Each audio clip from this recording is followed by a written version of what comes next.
Hi dear friend, आज मैं start कर रहा हूँ हाइड्रोलिक्स का जो बच गए थे जो चैप्टर, जैसे कि चैप्टर नंबर 5, 6, 7, 8, 9, तो उसको भी मैं कंप्लीट कर देता हूँ।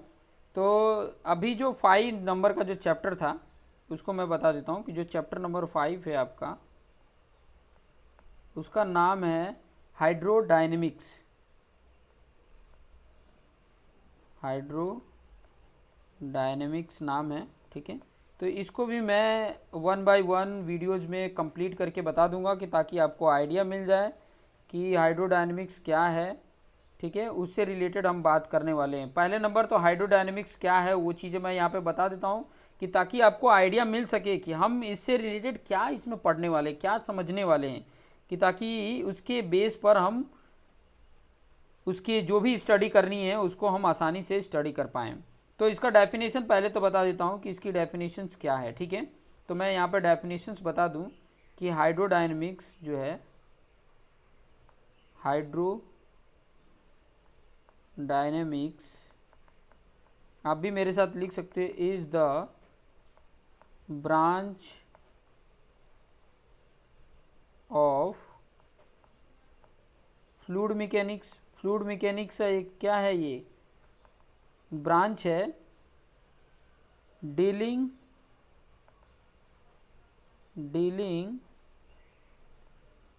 with the behavior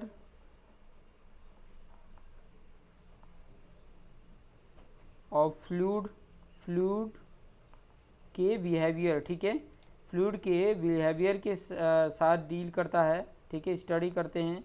when it is in motion, ये बहुत इंपॉर्टेंट पॉइंट है, ठीक है, कि जब जो फ्लूइड है वो मोशन में हो तो उसके बिहेवियर के बारे में जो स्टडी करते हैं उसी को बोला जाता है हाइड्रोडायनेमिक्स, ठीक है।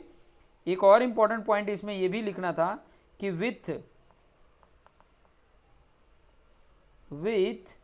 रेफरेंस, किसके रेफरेंस से ये मूव कर रहा है ये भी तो बताना पड़ेगा। With reference to the force responsible for flow, मतलब ये जो फ्लूइड है वो फ्लो हो रहा है, उसके लिए रिस्पॉन्सिबल कौन सा है? फोर्स है। कोई फोर्स के कारण वो मतलब मोशन में आ रहा है, ठीक है। और फिर उसके बिहेवियर के बारे में जो कुछ भी स्टडी करने वाले हैं, ठीक है, ठीक है, with reference to force responsible for flow, ठीक है। तो उससे रिलेटेड जो कुछ भी स्टडी करने वाले हैं तो उसको बोला जाता है हाइड्रोडायनेमिक्स। ये चीज़ें हमें पता होनी चाहिए। ये जो अभी मैंने पॉइंट आपको बताया, ये आपको आइडिया होना चाहिए कि हाइड्रोडायनेमिक्स में क्या हम पढ़ने वाले हैं, ठीक है। Hydrodynamics is the branch of fluid mechanics dealing with the behaviour of fluid when it is in motion with reference to the force responsible for flow. मतलब जो ये मोशन में है, ये फ्लो हो रहा है, उसका रिस्पॉन्सिबल कौन है? फोर्स है।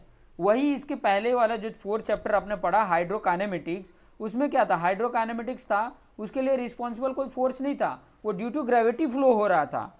तो उससे रिलेटेड जो स्टडी कर रहे थे वो हाइड्रोकाइनेमेटिक में था, और ये हाइड्रोडायनेमिक है, ठीक है। तो हाइड्रोडायनेमिक में एक और इम्पॉर्टेंट पॉइंट, इससे रिलेटेड और जो जुड़ी हुई बातें हैं वो चीज़ें मैं आपको बता दूं कि ताकि आपको आइडिया मिल सके और आप उसके अकॉर्डिंग, जैसे कि फॉर एग्जांपल में अगर मैं बात बताऊं, for example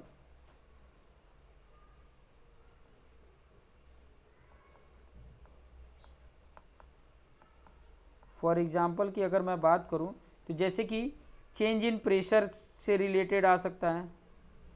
change in pressure, इससे रिलेटेड हम कुछ इसमें जानने को मिल सकता है, ठीक है।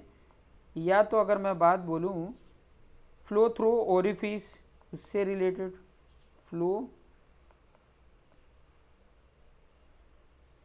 अगर ओरिफिस से पास कराते हैं, ओरिफिस क्या होता है उससे रिलेटेड भी यहाँ पे इस चैप्टर में आपको सीखने को मिलेगा। तो फ्लो थ्रू ओरिफिस के पास कराते हैं तो उसकी बिहेवियर क्या होती है, जो फ्लूइड है उसकी बिहेवियर क्या होती है उसके बारे में स्टडी करेंगे। और इम्पैक्ट ऑफ जेट के बारे में भी बात करेंगे। इम्पैक्ट ऑफ जेट, ये सब एग्जाम्पल है फ्लूइड हाइड्रोडायनेमिक का। जैसे कि वाटर प्रेशर आप फाइंड आउट करोगे, water pressure due to bend in pipeline. जैसे कोई पाइपलाइन है और वो बैंड है, ठीक है, बैंड है मतलब कहीं टर्न दे रहे हैं, ठीक है, तो वैसी जगह पे वाटर का जो बिहेवियर होता है वो क्या होता है, किस प्रकार से होता है, क्या क्या चीज़ें हमें वहाँ पे ध्यान में रखने वाले पॉइंट होते हैं, ये सब चीज़ें हम कहाँ पे देखेंगे, हाइड्रोडायनेमिक्स में पढ़ने वाले हैं, ठीक है। ये सब चीज़ें जितने भी पॉइंट मैंने बताया वो सब चीज़ें, ठीक है। और क्या इसमें स्टडी करने वाले हैं, ठीक है, और कुछ भी एक्स्ट्रा स्टडी करने वाले जो हैं वो है कि पहले तो आप जानोगे कि डिफरेंट टाइप्स ऑफ एनर्जी क्या होती हैं, डिफरेंट टाइप्स ऑफ एनर्जी के बारे में जानोगे, डिफरेंट टाइप्स ऑफ एनर्जी क्या कौन कौन सी एनर्जी है, ठीक है। और इसमें क्या चीज़ें सीखने वाले हो, जैसे कि बर्नौली थियरम बहुत ही इम्पोर्टेंट है, ठीक है, बर्नौलीज थियरम के बारे में भी आपको जानने को मिलेगा कि बर्नौलीज थियरम है क्या, इससे रिलेटेड भी आपको जानकारी मिल जाएगी।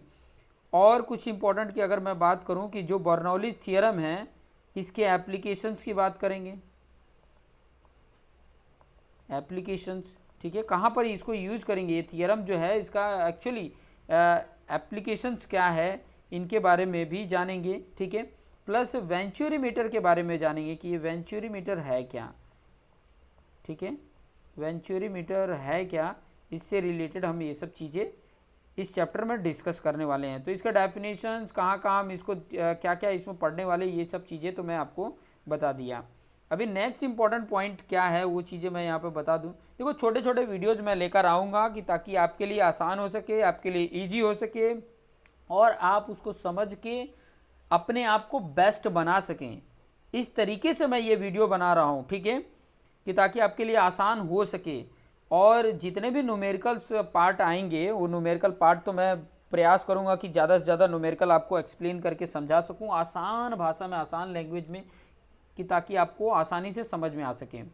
तो मैं यहाँ पर अभी जो टॉपिक डिस्कस करने वाला हूँ वो है कि एनर्जी, जो मैंने बताया था ना डिफरेंट टाइप ऑफ एनर्जीज के बारे में बात करेंगे। तो energy of liquid, of a liquid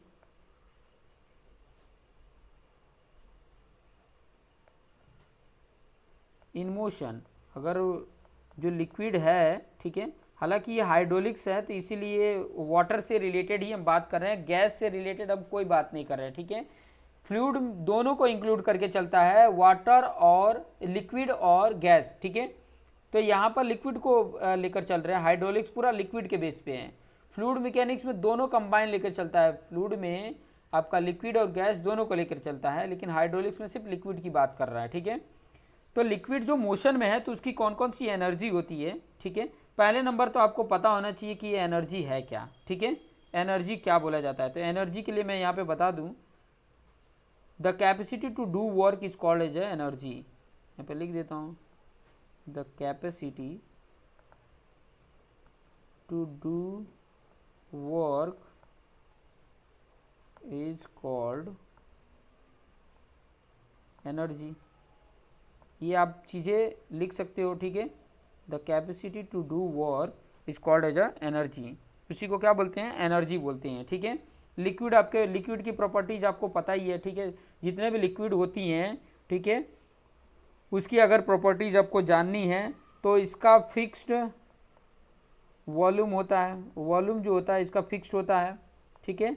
दूसरा अगर इम्पोर्टेंट पॉइंट बताऊं लिक्विड की अगर मैं बात करूं तो उसका जो शेप होता है वो फिक्स नहीं होता है, फिक्स नहीं होता है, ठीक है। यहाँ पे लिख सकते हैं कि इनडेफिनिट, इंडिफाइनाइट शेप, ठीक है, उसका शेप इंडेफिनिट होता है, ठीक है, निश्चित नहीं होता है, जिस शेप को देना चाहे वो शेप वो ले लेता है। जैसे गिलास में अगर लिक्विड को रखा जाए तो गिलास का शेप ले लेगा, और किसी और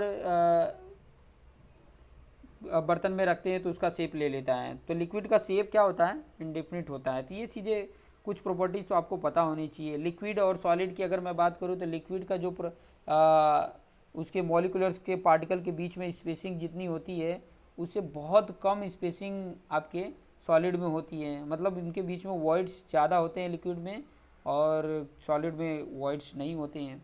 ये सब चीज़ें तो चलो ठीक है, लेकिन हम बात कर रहे हैं energy of liquid in motion. तो energy of liquid in motion में जो इम्पॉर्टेंट फॉर्म ऑफ एनर्जी हैं वो कौन कौन से हैं? पहला है पोटेंशियल एनर्जी।